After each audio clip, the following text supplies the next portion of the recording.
नमस्कार दोस्तों, मेरा नाम है अंकुर गोस्वामी या बैंकिंग प्रोफेशनल एंड ट्रेनर। दोस्तों, आज जिस टॉपिक पे मैं जॉब शो लेकर आया हूँ वो है बहुत डिमांडिंग टॉपिक, जिसका नाम है BFSI। दोस्तों, क्या आपको पता है भारत का 27% ऑफ जीडीपी आता है BFSI सेक्टर से। इंडिया के BFSI सेक्टर, BFSI का मतलब होता है banking, financial services and insurance. इस सेक्टर में करंटली लगभग 61 लाख लोग काम कर रहे हैं। AI से BFSI सेक्टर में भी काफी चेंजेस आए हैं, जैसे chatbots, robo advisor, instant claims और फ्रॉड डिटेक्शन इजी हो गया है।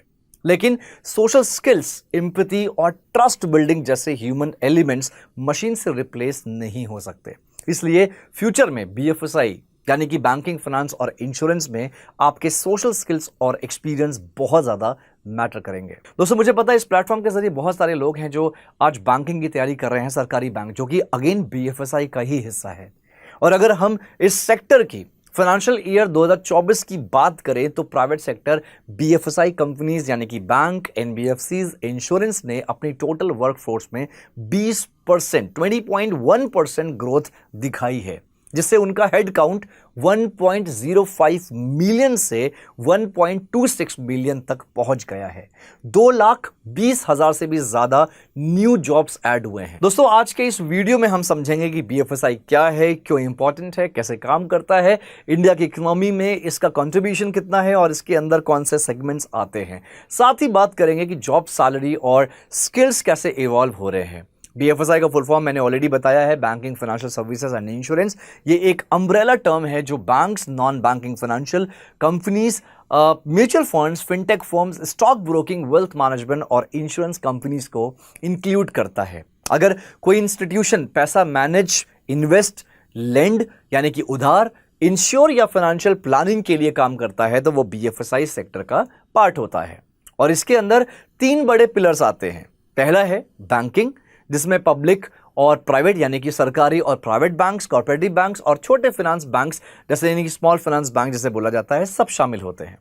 दूसरा पिलर होता है फाइनेंशियल सर्विस का, जिसमें mutual fund, stock market, non banking financial companies, fintech firms और क्रेडिट रेटिंग एजेंसीज जैसे इंस्टीट्यूशंस आते हैं। और तीसरा है इंश्योरेंस, जिसमें life insurance, health insurance, general insurance का भी पूरा कवरेज होता है। मतलब अगर कोई भी इंस्टीट्यूशन आपके पैसे को ले रहा है और उसे लोन के रूप में आगे देता है, तो या फिर आपके पैसों को इन्वेस्ट करता है या मैनेज करता है, तो ये या फिर आपके रिस्क को बचाने के लिए कुछ ना कुछ इंश्योर कर रहा है, तो वो डायरेक्टली BFSI सेक्टर का ही पार्ट है। दोस्तों, ये एक ऐसा इकोसिस्टम है जो हमारे फाइनेंशियल सिस्टम को चलाता है और जो हर मॉडर्न इकोनॉमी के लिए बैकबोन की तरह काम भी करता है।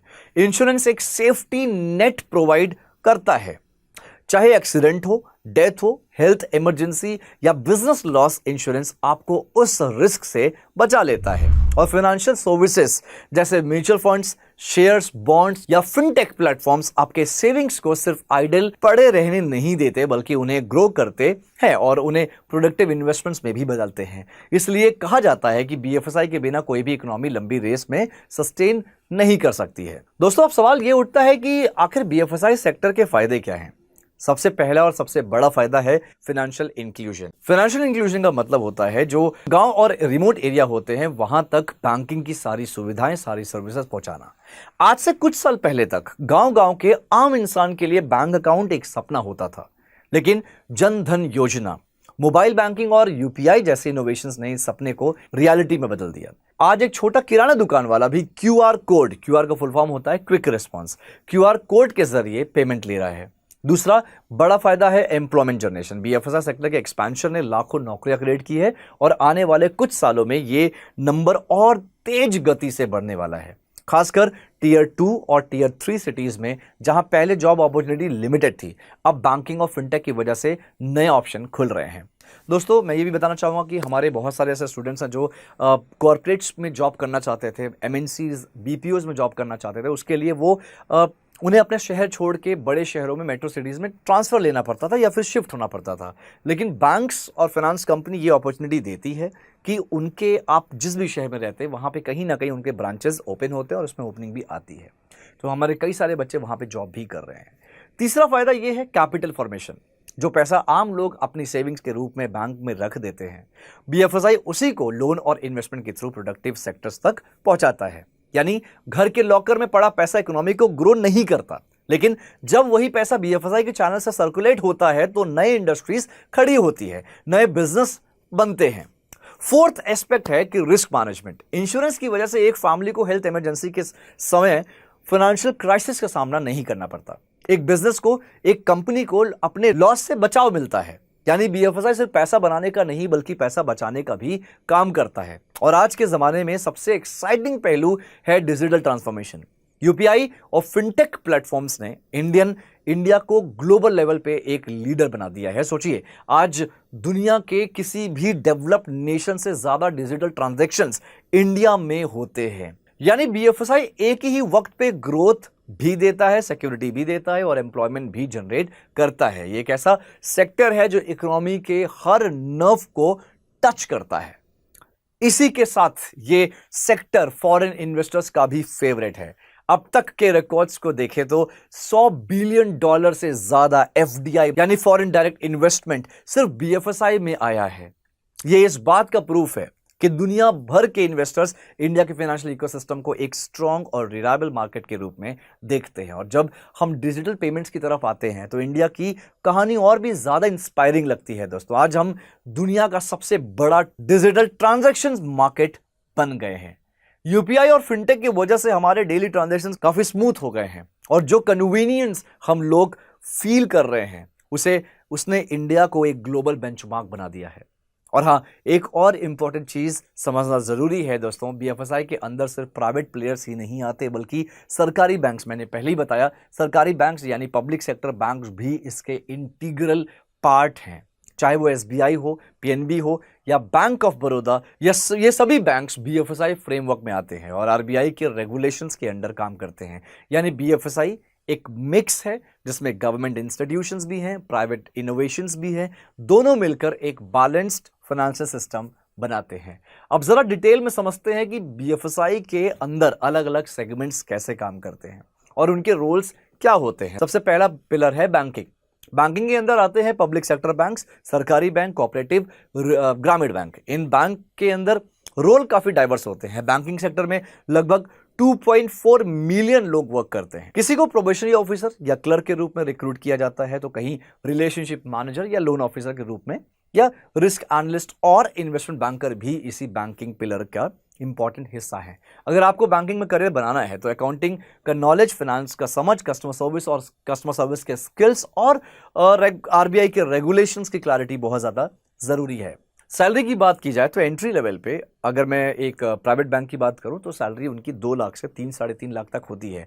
वही एक्सपीरियंस और स्किल्स के बाद ये सैलरी 7 लाख से 12 लाख तक या उससे ज्यादा हो जाती है और करोड़ों में भी इनके पैकेजेस होते हैं। अब जरा डिटेल में समझते हैं बैंकिंग में क्या क्या आता है। हालांकि मैंने पहले भी जॉब शोज में बहुत डिटेल में बताया है कि अब आप उन्हें भी रेफर कर सकते हैं। सरकारी बैंक में जो रिक्रूटमेंट होता है वो क्लरिकल पोस्ट या फिर पीओ से होता है और यही आगे जाके डिप्टी मैनेजर, सीनियर मैनेजर और टॉप मैनेजमेंट लेवल के वाले रोल्स पे जाते हैं। वहीं अगर प्राइवेट बैंक की बात की जाए जहां पे बहुत ज्यादा अपॉर्चुनिटीज होती है ग्रो करने की, जनरली फ्रेशर्स को जॉब मिलती है, वो ग्राउंड लेवल पे सेल्स की जॉब मिलती है जो अपने परफॉर्मेंस के बेसिस पे ग्रो करते हैं और आगे जाके यही लोग branch sales manager, relationship manager, business manager, cluster head, circle head, regional head, business head and decision making roles में काम करते हैं। इवन बैंक में जो सबसे ज्यादा डिमांडिंग रोल है जो अब सरकारी बैंक में भी अपॉइंट किया जा रहा है, जो कि है रिलेशनशिप मैनेजर, आपके investment banker, portfolio manager, business analyst, data analyst. और एक चीज ये जो अभी मैंने बताया ये सच है, जो सरकारी बैंक होते हैं वो हालांकि अभी कॉन्ट्रैक्चुअल बेसिस पे इन्होंने इन प्रोफाइल्स पे हायरिंग करना या रिक्रूटिंग करना शुरू कर दिया है। दूसरा पिलर है फाइनेंशियल सर्विसेज। इस सेगमेंट में आपको दिखते हैं एनबीएफसीज यानी कि non banking financial corporations, mutual funds company, stock broking company, fintech, startup और वेल्थ मैनेजमेंट ऑर्गेनाइजेशंस। यहां पर रोल्स थोड़े और स्पेशलाइज्ड होते हैं जैसे equity analyst, portfolio manager, financial advisor या फिनटेक प्रोडक्ट मैनेजर। इन रोल्स के लिए आपको डेटा एनालिसिस का स्ट्रांग ग्रिप चाहिए होता है। सीएफए, सीए या आपने किसी टॉप बिजनेस स्कूल से एमबीए किया हो, ये जैसे क्वालिफिकेशन काफी हेल्पफुल होते हैं। और फाइनेंशियल मॉडलिंग का भी अच्छा खासा नॉलेज ऑलमोस्ट मैंडेटरी हो गया है इन प्रोफाइल्स के लिए।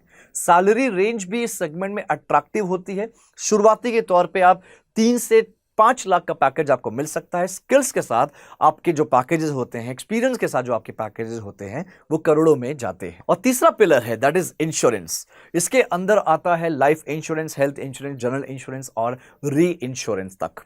इंश्योरेंस में रोल्स बहुत वैरायटी के होते हैं, जैसे कोई इंश्योरेंस सेल्स हैंडल करता है, लाइक एजेंट्स या एजेंसी में काम कर रहा है, कोई एक्चुअली बनकर रिस्क मॉडल्स बनाता है, कोई क्लेम स्पेशलिस्ट होता है जो कस्टमर के क्लेम्स प्रोसेस करता है, और कोई अंडरराइटर होता है जो रिस्क को एसेस करता है या कैलकुलेट करता है। यहां स्टैटिस्टिक और साइंस का नॉलेज काफी वैल्यूएबल होता है। साथ ही कस्टमर कम्युनिकेशन के स्किल्स भी आपको क्रिटिकल माने गए हैं। सैलरी स्ट्रक्चर की अगर बात की जाए तो यहां पर भी 2 लाख या 3 लाख के पैकेज से शुरुआत होती है, और ये आगे जाके यहां पे भी काफी अच्छे लाखों में, लाइक 20 लाख, 25 लाख, 30 लाख। और अगर आप बहुत टॉप मैनेजमेंट पे काम कर रहे हैं, काफी बड़े लेवल डिसीजन मेकिंग पे, बिजनेस लीड पे काम कर रहे हैं, तो आपका पैकेज करोड़ों में भी जा सकता है। आज के टाइम में total number of population working insurance पे लगभग 5 लाख लोग हैं।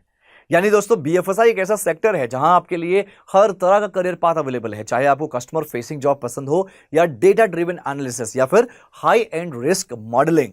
हर सेगमेंट अपना एक यूनिक रोल प्ले करता है और अपनी एक यूनिक वैल्यू भी क्रिएट करता है। दोस्तों आज के टाइम में बीएफएसआई में सिर्फ फाइनेंस या बैंकिंग का नॉलेज रखना काफी नहीं, आपको नए स्किल्स सीखने पड़ते हैं, वरना आप कंपटीशन में पीछे रह जाते हैं। सबसे पहला और सबसे इंपॉर्टेंट स्किल है digital literacy, fintech tools, AI, ML का यूज, ब्लॉकचेन बेसिक्स। ये सब स्किल्स अब हर बीएफएसआई प्रोफेशनल्स के लिए एसेंशियल हो गया है। दूसरा इंपॉर्टेंट स्किल है रेगुलेटरी नॉलेज। आपको आरबीआई, सेबी, आईआरडीआई के नॉर्म्स का पता होना चाहिए, वरना आप कंप्लायंस या रिस्क मैनेजमेंट रोल्स में सर्वाइव नहीं कर पाएंगे। तीसरा है analytical mindset. Data driven decision making के बिना आप इन्वेस्टमेंट एडवाइजरी, क्रेडिट असेसमेंट या पोर्टफोलियो मैनेजमेंट में इफेक्टिव नहीं हो सकते। और फिर सॉफ्ट स्किल्स यानी कि सोशल स्किल्स, बात करें like sales, negotiation, customer handling की स्किल्स आज के टाइम में गोल्ड स्टैंडर्ड बन गई है, चाहे आप बैंक में हो, इंश्योरेंस में हो या फाइनेंशियल सर्विसेज में हो। और सबसे इंटरेस्टिंग चीज है, अगर आप टीयर 2, टीयर 3 सिटीज में काम कर रहे हैं तो लोकल लैंग्वेज प्रोफिशिएंसी अब एक प्रीमियम स्किल बनती जा रही है। ऐसे कैंडिडेट्स को ना सिर्फ शॉर्टलिस्ट करना इजी होता है, बल्कि उन्हें 10 से 15% हायर सैलरी भी मिल सकती है। यानी दोस्तों आज बीएफएसआई में सक्सेस के लिए फाइनेंस नॉलेज के साथ साथ digital skills, analytical thinking, regulatory awareness और कम्युनिकेशन स्किल्स का कॉम्बिनेशन बेहद जरूरी है। आने वाले 5 से 10 सालों में जैसे जैसे डिजिटल और टीयर 2, टीयर 3 इंडिया राइज करेगा, बीएफएसआई के जॉब्स और अपॉर्चुनिटीज एक्सपोनेंशियल ग्रोथ दिखाएंगे। और एक बात याद रखिएगा, चाहे आप बैंकिंग के एस्पिरेंट हो या फाइनेंस ग्रेजुएट या इंश्योरेंस सेक्टर में इंटरेस्ट रखते हो, बीएफएसआई में हर स्किल और हर टैलेंट के लिए जगह है। मुझे पता अगर आप कुछ ऐसा कमेंट करना चाहते हो लाइक कुछ नेगेटिव से रिलेटेड, तो मैं चाहूंगा पहले आप रिसर्च करिए, आप जानिए चीजें क्या हो रही है, मैं क्या कर रहा हूं, उसके बाद बात करिएगा। और दोस्तों अच्छी अपॉर्चुनिटी है, मैं बस आपको यह बोलूंगा, आप गवर्नमेंट बैंक की भी अगर तैयारी कर रहे हो तो आपको इसके बारे में पता होना चाहिए, इन सारे स्किल्स के बारे में पता होना चाहिए, क्योंकि ये सारे जो प्रोफाइल्स हैं, इन सारे प्रोफाइल्स को अब सरकारी बैंक में भी अपॉइंट किया जा रहा है।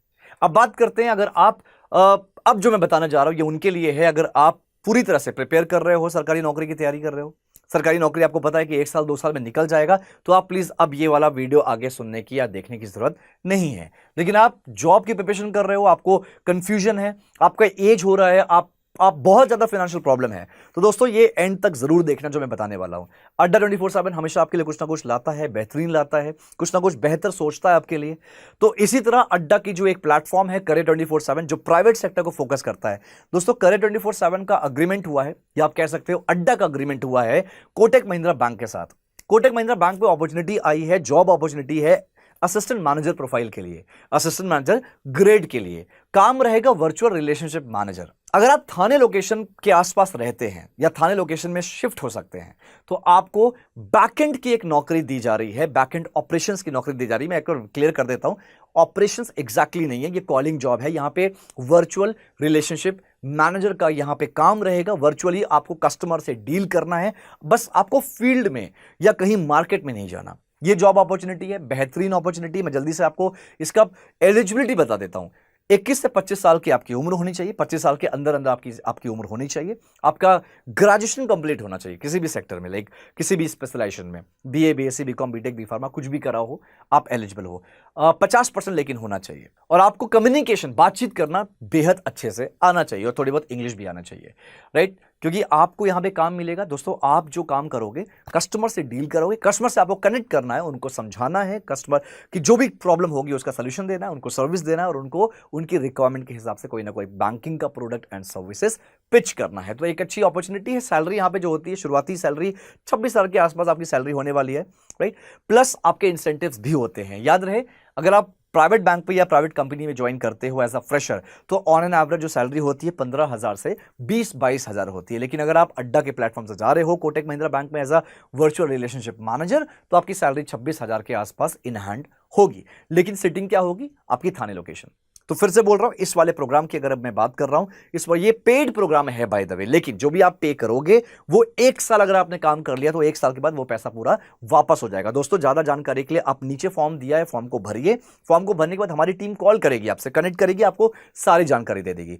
फिर बोल रहा हूं, आपको अगर कुछ भी बोलना है, कुछ भी डिस्कस करना है, तो आप मुझे लिंक्डइन पे फॉलो कर सकते हैं। मेरा नाम है अंकुर गोस्वामी। आप डालेंगे लिंक्डइन पे, मैं मिल जाऊंगा, अंकुर गोस्वामी बीएफएसआई ट्रेनर। आप मुझे ज्यादा मेरी जानकारी लेने के लिए आप गूगल पे भी सर्च कर सकते हैं, अंकुर सर बीएफएसआई, गूगल सारी इंफॉर्मेशन आपको दे देगा।